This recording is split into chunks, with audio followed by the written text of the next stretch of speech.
Welcome to the session. Today we are going to see norm of a vector. And norm is, in this context, norm means the length of a vector. It represents the length of a vector. Consider the xy plane. Okay, let x be a vector in this xy plane. And the length of this vector x, or the magnitude of this vector x, is called the norm, okay, or the length of the vector. And the representation of this is this double slashed line like this. Okay, this is the representation of norm of a vector. Okay, so this means that this representation means that length of the vector x. So the definition for a norm is like this. A norm on vector space V is a function, a norm from V to R and x to the length of x, which assigns each vector x its length, and where the length is belonging to the real numbers. Okay, so the length of the vector is represented in real numbers, or we can say it in another word, every vector is represented with a set of numbers. Okay, so something like this. So each number represents its coordinates, x, y, z coordinates, or any number of coordinates according to the dimension of the space. Okay, so if it is in a 2D, we represent it like 4, 2. So 4 is corresponding to the x coordinate and 2 is corresponding to the y coordinate. Okay, anyway, vector is a collection of numbers, and if we are asked to represent a single real number for this vector, we can go for this norm. Okay, norm is actually converting a vector into a corresponding real number. Okay, that means if we want to represent a vector with a single real number, we will go for the norm. Okay, or in geometrically we can say that this is the length of the vector. Norm has the following properties. One is it is absolutely homogeneous or linear. That means if you find the length of lambda x, that should be equal to the absolute value of lambda into the absolute the length of the vector x. Okay, so if you pictorially represent it like this, x, we have the vector x and 2x. Okay, we have two vectors. One is this one is the double size of the vector x. Okay, so this is actually 2 into the vector x. 2 is the lambda over here. Okay, so the length of these vectors, the length of this 2x is actually equal to 2 into the length of x. Okay, so if assume that the length of x is 5, then the length of 2x will be, of course, 10. Okay, so this property exists there for a norm. So it means that linearity or absolutely homogeneous. Okay, then the triangle inequality. It is the length of x plus y is always less than or equal to length of x plus length of y. Okay, so consider the vectors x, y and x plus y. Okay, x plus y is actually a resultant vector when we add the vectors x and y. Okay, and this triangular inequality says that when we add two sides of a triangle, it will be always less than or equal to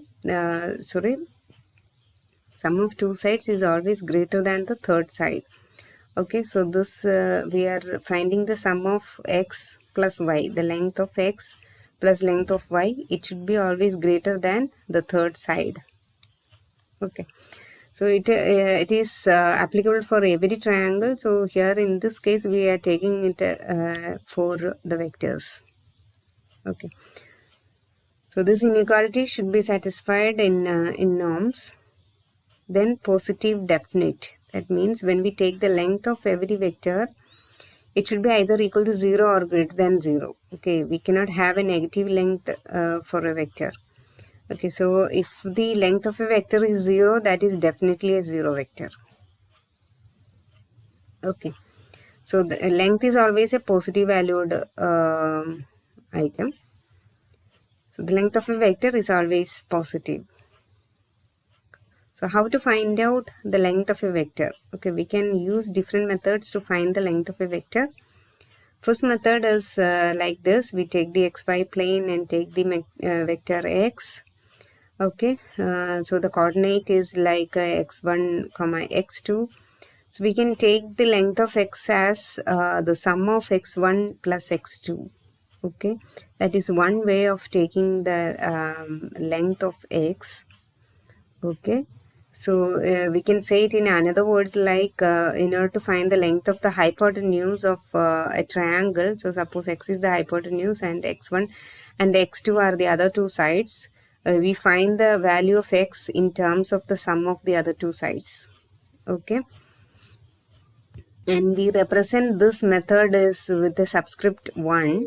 Okay, so length of x based on 1 is equal to x1 plus x2. So x1 and x2 are the coordinates of the vector x.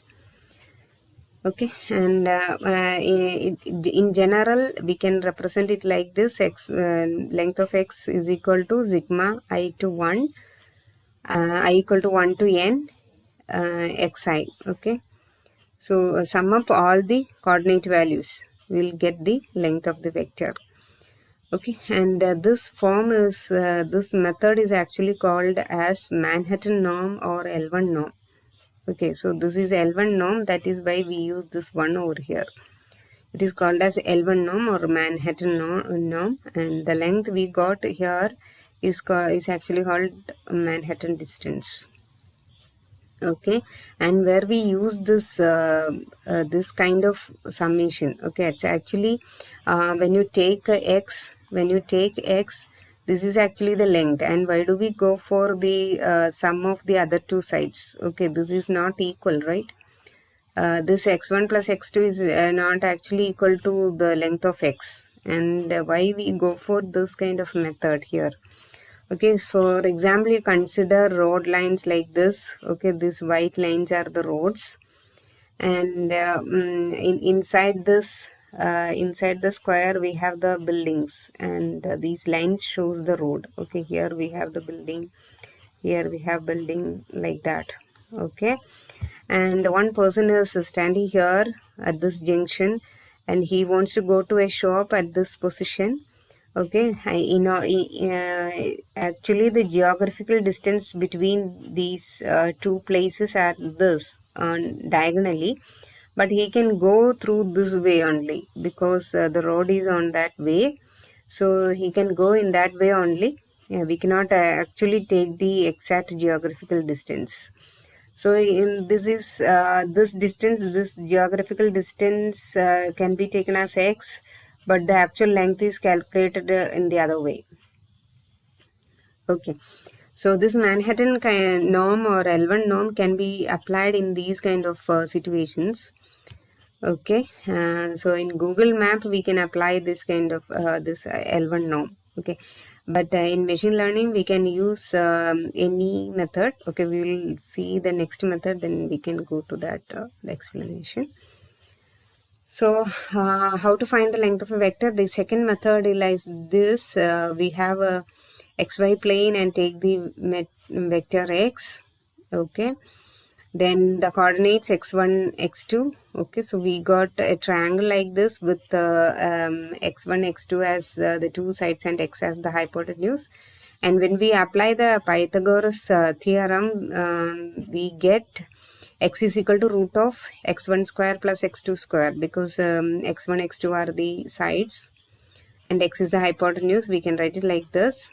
Okay, and the general form can be written like this.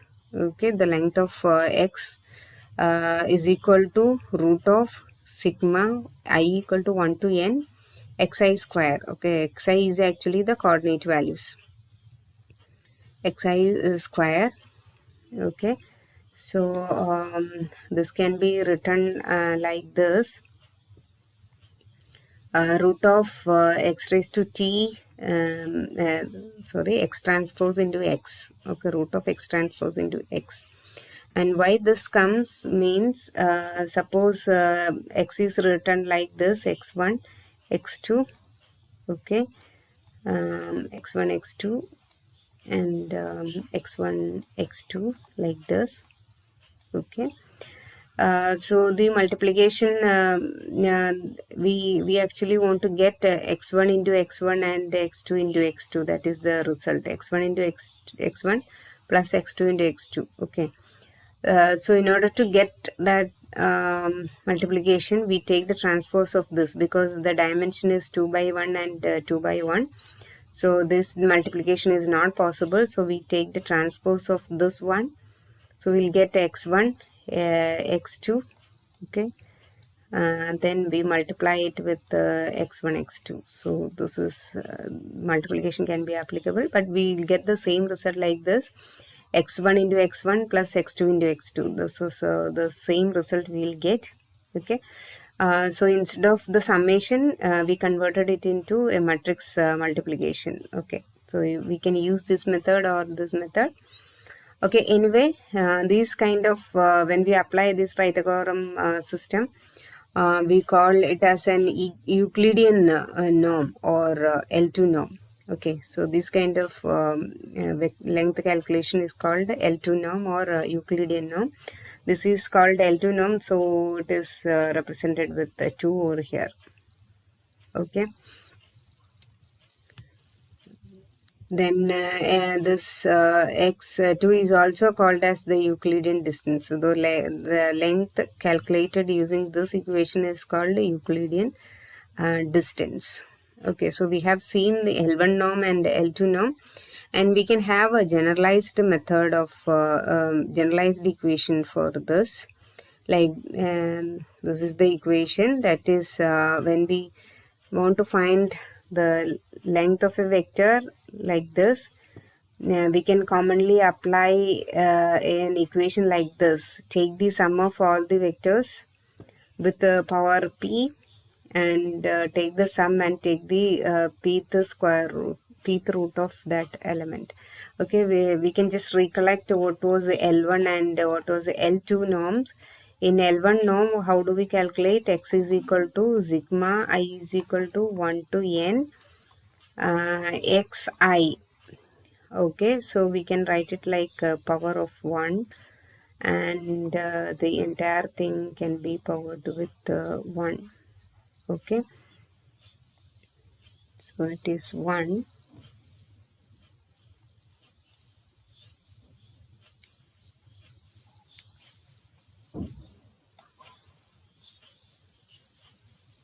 Okay, so this power of x is 1, and the sum will be powered with 1. Okay, so that is L1 now. So everything is 1 over there. The power of x is 1, and this power is also 1. And in L2 norm, what happens is this is 1, okay. And in this one, this is L2 norm. What we do is I is equal to 1 to n, then power of power is 2. Okay, in L2 norm power is 2, and here the power is actually 1 by 2. Okay, so this is actually 1 by 1, and this is 1 by 2. Okay, so similarly we can find L3 now also. It will go like this: L3 is equal to sigma I is equal to 1 to n xi 3, okay, 1 by 3, like that. Okay, it is cube root, this is square root, and this is the same value. It can go like that, and we can substitute a variable over here. Instead of 3, we can substitute p over here, so it will be like this. Okay, and this is the same equation. Okay, 1 by p is the pth root. Okay, that is mentioned here: pth root of sigma I equal to 1 to n xi Lp. Okay, so this is the general form of the norm, general form of norm of a vector. Okay, but the most commonly used are these two. Okay, these two can be applied in machine learning algorithms. Okay, and which one gives the better result, that will be accepted. Okay, we cannot guarantee that this one is better or this one is better. According to our application, we can change these two. Okay, then the term norm, a vector is called normalized if the length of the vector is 1. Okay, so there comes the word norm and normalization. Then take an example, the xy plane, and this is actually a set of vectors with a length 1. Okay, so the coordinate values, assume the coordinate values of the corners are like this, 0, 1, 1, 0, like that. Okay, so this white lines represents the vectors with the length 1. Suppose you take this vector, so the sum is when you take this value length, it is actually I is equal to 1 to n xi. Okay, that means you sum up all the coordinate values. So when you sum up the coordinate values, okay, you have to take the absolute value. When you sum up the coordinate values, it will be 1 plus 0. So the coordinate sum is 1. Okay, so that means the length is 1. And when you take this position, sum 0 plus 1. Okay, add the coordinate values 0 plus 1. So here also this vector also represents length 1. And similarly for these two also the same thing happens. And when you consider a vector over here, suppose its x coordinate is minus 0.8 and its y coordinate is 0.2. So again, what happens when you take the sum, sum will be, that is 0.8 plus 0.2, you will get 1. Okay, so similarly you can take a point over here or over here, over here, any point, that means any vector on this line. Okay, so this is actually not a line, it is a collection of vectors. Okay, when you take any vector here, okay, so that means I can represent this particular vector like this. Okay, it's starting from origin pointing to here. Okay, so this vector is like we are it is starting from origin and pointing here. So this vector can be coordinate 0.5, 0.5. So you take the sum, it is again 1. Okay, so this is another vector pointing to this place, it is 0.5 minus 0.5. Okay, like that. So this one represents the set of all vectors with the length is equal to 1. So when it is being calculated with the L1 norm. Okay, so we take the second example with the L2 norm. Okay, so when we take the L2 norm, the boundary will be like this, or the set of vectors will look like this in the square shape, because we are considering the sum of squares. Okay, so sum of squares, something look like this, x square plus y square, and it is actually representing a circle. Okay, so that is why the set of vectors looks like this.